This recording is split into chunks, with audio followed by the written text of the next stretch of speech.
Hi friends, ఎలా ఉన్నారు? బాగున్నారా? నాకైతే పోతున్నా కొత్తగా అయితే కలుస్తలేదు ముక్కు పెట్టడం. ఇప్పుడే కొద్దిగా టైం దొరికింది అన్నం తిని, అందుకని ఇప్పుడు పెట్టిన ఫ్రెండ్స్. లైక్ కొట్టండి, సబ్స్క్రైబ్ చేయండి, కామెంట్ పెట్టండి ఎట్లుందో.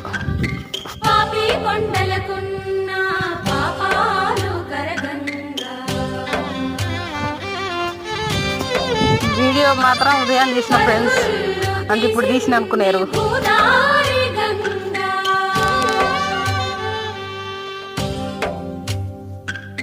సమయానికి తగు పాట పాడేనే, సమయానికి తగు పాట